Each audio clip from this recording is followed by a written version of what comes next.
नमस्ते, मेरा नाम सागर कुमार है और आप हमारा खास सेगमेंट बेधड़क देख रहे हैं। बेधड़क में आज एक गर्मा गर्म खबर आपको देंगे कि पूर्व मुख्यमंत्री नीतीश कुमार के पुत्र निशांत अब एक्शन मोड में आ गए।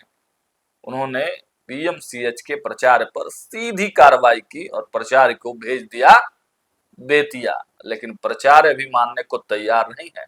हमसे खास बातचीत में प्राचार्य ने भी बड़ी बातें बताई हैं, लेकिन पूरी जानकारी देंगे। हमारे साथ हुए हैं न्यूज हाट के managing editor Ajay Kumar Mishra sir. बहुत बहुत स्वागत है सर आपका। धन्यवाद सर, निशांत तो फुल एक्शन मोड में आ गए सर। निशांत कुमार पर यह जो तोहमत लग रही थी, हाँ, लग रहा था ट्रोल हो रहे थे निशांत। ट्रोल हो रहे थे और लग रहा था कि निशांत कुमार को स्वास्थ्य विभाग देकर जो है सम्राट सरकार ने गलती की है ना। इसकी देखे थे बराबर जो ट्रोल किया जाता था उनको, लेकिन उन्होंने जता दिया। जब वह मंत्री बने थे तब उन्होंने क्या कहा था, याद कीजिए पीछे की बात। तब उन्होंने कहा था कि अभी हम देखेंगे, सुनेंगे, समझेंगे और परखेंगे, उसके बाद हम जो है सक्रिय होंगे और उसके बाद हम एक्शन में आएंगे। तो आ गए एक्शन में। आ गए एक्शन में। पिछले दिनों उन्होंने पीएमसीएच का औचक निरीक्षण किया। औचक निरीक्षण किया तो सबसे बड़ी बात है कि वहां के जो वर्तमान प्राचार्य वह जो है गायब पाए गए। नरेंद्र प्रताप सिंह गायब पाए गए। तो प्रिंसिपल ने भी जो है अपना पक्ष रखा। उन्होंने भी हम लोगों से ही बातचीत में उन्होंने कहा ना कि भाई हमको जो है बर्न इंजरी हो गई है, इस वजह से हम आज पीएमसीएच नहीं जा सके। तो उनका ये था, लेकिन वह गायब पाए गए। तो प्राचार्य को गायब पाए स्वास्थ्य मंत्री निशांत कुमार तो आग बबूला हो गए थे। हाँ, एक तो फोन भी लगाया सर। हाँ, उन्होंने फोन से भी बात करनी चाहिए और कई बार फोन भी लगाया, लेकिन प्राचार्य से बात उनकी नहीं हो सकी। इस संबंध में जो है प्राचार्य नरेंद्र प्रताप सिंह ने स्पष्टीकरण दिया था। कहा था कि वह जो है क्या कहते हैं सरकारी मोबाइल पर उनका कॉल आ रहा था, लेकिन हम इतना जो है दर्द से पीड़ित थे कि हम मोबाइल उनका रिसीव नहीं कर सके। इनकी अपनी सफाई थी और स्वास्थ्य मंत्री का अपना एक्शन था। गायब पाए गए तो आ गए एकदम क्या कहता है आवेश में। उसके बाद जैसे ही वो घुसे थे तो अस्पताल के जो पीएमसीएच से कॉरिडोर इमरजेंसी वार्ड जो था वहाँ जो है बरामदे में स्ट्रेचर पर जो है मरीज लेटा हुआ था, दर्जन पर से ज्यादा। उनको बेड नहीं मिला था। तो ये जो है इसको देखकर भी उनका जो है पारा चढ़ गया। तो त्योरी उनकी जो है भड़क उठी और वहीं पर कुछ लोगों से पूछताछ भी कर दिया उन्होंने। लोगों ने बता दिया कि हाँ दवाई नहीं मिलता है, एक्सरे के लिए 1500 रुपया लिया जाता है। ऐसा ही होता ही है। एक्सरे के लिए 1500 रुपया लिया जाता है, जबकि एक्सरे के राशि जो है कम है। हाँ भाई, निर्धारित नहीं, उतनी राशि नहीं है, लेकिन आरोप लगाया लोगों ने। अब क्या है सच्चाई तो आरोप लगाने वाले जाने या मंत्री जाने, तो अपना जांच करवाएं अपने स्तर से। लेकिन खबर थी यही कि आरोप लगाया लोगों ने। तो ये सब खबर आई, मंत्री पूरे आवेश में आ गए और उन्होंने उसी समय कहा था कि कार्रवाई होगी, जो भी दोषी है उनके ऊपर कार्रवाई होगी। जो कुव्यवस्था है अस्पताल में इसके खिलाफ में कार्रवाई होगी। और उन्होंने 2 दिन बाद ही एक्शन ले लिया। और एक्शन सबसे पहले जो है गाजगिरी प्राचार्य नरेंद्र प्रताप सिंह पर। हाँ, और इनका जो है तबादला कर दिया गया राजकीय मेडिकल कॉलेज बेतिया। अब ये बेचारे पटना छोड़कर बेतिया जाएंगे या नहीं जाएंगे, यह तो उनका फैसला होगा। लेकिन हमसे बातचीत तो हुई सर। हाँ, बातचीत में तो उन्होंने कहा कि ना हम वहां जाके जो है हाथ पर हाथ धर के ताली बजाएंगे। उन्होंने तो स्पष्ट कर दिया।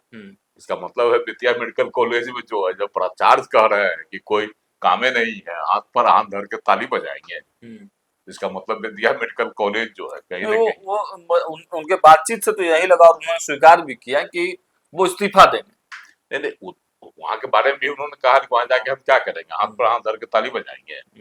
इसका मतलब है कि जो काम पीएमसीएच में है उससे भी बदहाल स्थिति बेतिया मेडिकल कॉलेज की है, इसलिए तो ये वहां नहीं जाना चाह रहे थे, या फिर राजधानी पटना नहीं छोड़ना चाह रहे थे। जब यह आपने पूछा ना उनसे, उन्होंने साफ कहा कि चंद्र टड़े सूरज टड़े, है ना, हम जो है इस्तीफा दे देंगे, हम नहीं काम करेंगे। जो लेटर सर आया है विभाग की तरफ से, थोड़ा उसके बारे में हम बता दें। जो लिखा हो गया है स्वास्थ्य विभाग की तरफ से कि दिनांक 23/6/2026 को पटना चिकित्सा महाविद्यालय एवं अस्पताल पटना में पूर्व निर्धारित कार्यक्रम के दौरान पाया गया कि प्राचार्य पटना चिकित्सा महाविद्यालय पटना बिना किसी पूर्व सूचना के अनुपस्थित है। कार्यक्रम में प्राचार्य का बिना किसी छुट्टी या आवेदन सूचना तथा किसी अन्य को प्रभार सौंपे बिना संस्थान से अनुपस्थित रहना एवं उनके मोबाइल पर संपर्क करने पर फोन नहीं उठाना घोर प्रशासनिक लापरवाही का घोतक है। इसके साथ ही उनके अनुपस्थित रहने के कारण प्राचार्य से संबंधित महत्वपूर्ण विषयों समस्याओं का स्थलीय विचार विमर्श करने की आवश्यकता थी, जिसे पूरा नहीं किया जा सका। इस संबंध में प्राचार्य की अनुपस्थिति का सत्यापन कराने पर पाया गया कि डॉक्टर नरेंद्र प्रताप सिंह कार्यालय अवधि के दौरान ही अपने निजी क्लिनिक में उपस्थित हैं। सत्यापन के क्रम में डॉक्टर सिंह के क्लिनिक के बाहर उनका विभागीय सरकारी वाहन भी लगा हुआ पाया, जो सरकारी संसाधन का व्यक्तिगत उपयोग के लिए दुरुपयोग की श्रेणी में आता है। डॉक्टर सिंह का उपयुक्त कृत्य पदीय दायित्वों के निर्वहन किए जाने में घोर लापरवाही, कर्तव्यहीनता, सरकारी संस्थानों का दुरुपयोग एवं अनाधिकृत अनुपस्थिति को दर्शाता है। अतः डॉक्टर नरेंद्र प्रताप सिंह प्राध्यापक मनोयोग विभाग सह प्रभारी प्राचार्य पटना चिकित्सा महाविद्यालय पटना को प्रशासनिक दृष्टिकोण से तत्काल प्रभाव से प्राचार्य पटना चिकित्सा महाविद्यालय पटना के पद के अतिरिक्त प्रभार से मुक्त करते हुए प्राध्यापक मनोयोग विभाग राजकीय चिकित्सा महाविद्यालय बेतिया के पद पर पदस्थापित किया जाता है। प्रस्ताव में सक्षम प्राधिकारी का अनुमोदन प्राप्त है और जो है यह लिखा गया है कि भाई ये जो तत्काल प्रभाव से लागू होगी। और वहां पर गीता सिन्हा जो है सर प्राध्यापक स्त्री रोग एवं प्रसव विभाग पटना चिकित्सा महाविद्यालय, उनको पटना प्राचार्य पटना चिकित्सा महाविद्यालय पटना का प्रभार दिया गया। गीता प्रसाद को दे दिया गया जो जी गीता सिन्हा को जो ये स्त्री रोग विशेषज्ञ है ना, उनको बना दिया गया है तत्काल प्राचार्य। हाँ, और यह भी लिखा है सर कि संबंधित चिकित्सा महाविद्यालय में प्राचार्य के पद पर पूर्व से कार्यरत चिकित्सक को निर्देशित किया जाता है कि वे संबंधित को प्रभार सौंपना सुनिश्चित करेंगे। हाँ, तो प्रभार तो इनको देना ही ना होगा। तो प्रभार अगर नहीं सौंपेंगे नए नियुक्त जो किए गए हैं प्राचार्य, तो इन पर विभागीय कार्रवाई हो जाएगी। कहीं ना कहीं यह तो जो है आदेश का उल्लंघन होगा। ये तो करना ही पड़ता है, सौंप देंगे। लेकिन गाड़ी जो हुआ कि सरकारी गाड़ी उनके निजी क्लिनिक के बाहर लगा हुआ था, इस पर भी उन्होंने स्पष्टीकरण दिया कि यह मेरा निजी घर है, पैतृक घर है और यहीं पर जो है गाड़ी लगी हुई थी, तो उसको रख ही सकते हैं, हम गाड़ी कहाँ लगाते। लेकिन एक बात जो चिट्ठी में उठा है वह सही है कि इन्होंने जो है किसी को प्रभार दिए बगैर उस दिन अनुपस्थित हो गए, 23 तारीख की बात है। तो यह जो है कहीं न कहीं इनको भी इतना जो है अंदाज नहीं रहा होगा कि मंत्री ही आज कार्रवाई कर देंगे। हाँ, इनको भी यह अंदाज नहीं रहा होगा क्योंकि पीएमसीएच में तो यही सब बदहाल है। और सर जब हमने उनसे पूछा नरेंद्र प्रताप जी से कि भाई आपकी गाड़ी आपके क्लिनिक के बाहर खड़ी थी तो इसका क्या है, तो वो कह रहे हैं कि वो मेरा घर ही है। यही चीज तो हम कह रहे थे कि बताया कि तो मेरा घर है, गाड़ी हम कहाँ रखते हैं, मेरा घर है, हम यहीं गाड़ी लगी हुई थी मेरी, लेकिन वह सरकारी वाहन था। हाँ, तो ये है, यह भी एक कारण बनता है। हाँ, बनता ही है, सरकार की नजर पे तो कारण बनता है ना। मतलब निशांत सर एक एक चीजों पर ध्यान रख रहे हैं।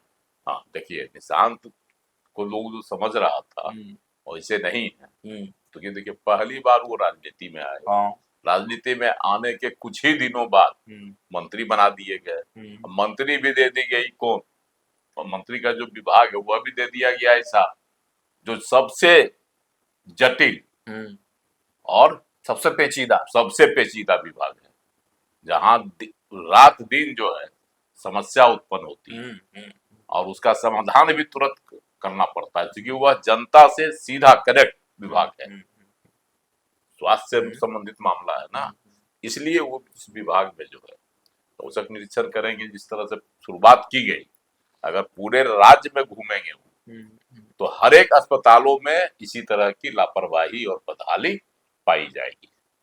चलिए, तो देखिए अब इस मामले में क्या कुछ होता है सर, एक सवाल और बनता है कि अब होगा क्या। जैसे नरेंद्र प्रताप बोल रहे हैं कि हम इस्तीफा दे देंगे। देखिए, इस्तीफा तो दे ही सकते हैं, जब नौकरी नहीं रहेगा तो कार्रवाई कैसा? नहीं, नौकरी कार्रवाई होगी, कार्रवाई तो सरकार कर ही सकती है। इस्तीफा इनका स्वीकार होगा कि नहीं होगा तो आगे की कार्रवाई है। लेकिन अगर इन्होंने इस्तीफा दे दिया इस आधार पर कि हम वहां नहीं जाएंगे, तबादला हमको स्वीकार नहीं, इस आधार पर देंगे, भले कोई कारण बता दे, व्यक्तिगत स्वास्थ्य समस्या दे दे या पारिवारिक समस्या दे दे, है ना, तब इनको राहत मिल सकती है। लेकिन अगर यह सरकार के आदेश का उल्लंघन करेंगे तब तो इन पर कार्रवाई हो ही सकती है। चलिए, मुश्किलें हो सकता है, लेकिन इस्तीफा ही दे सकते हैं और कारण बता देंगे कि भाई हमको बहुत कारण होता है इस्तीफा देने के। चलिए, तो बहुत सारे कारण होते हैं इस्तीफा देने के और उसी कारणों में से कोई एक कारण लगा के इस्तीफा दे सकते हैं। लेकिन हमसे बातचीत के दौरान काफी नाराज दिखे और साफ तौर पर कहा कि बिल्कुल हम आगे की जो कार्रवाई है वो करेंगे और इस्तीफा देने की तरफ वो आगे बढ़ रहे थे। फिलहाल इस चर्चा को देते हैं विराम। आपको ये चर्चा कैसा लगा कमेंट बॉक्स में जरूर बताइएगा और अब तक हमारे चैनल को सब्सक्राइब और फॉलो नहीं किया है तो जल्दी से कर लीजिए। बहुत बहुत धन्यवाद।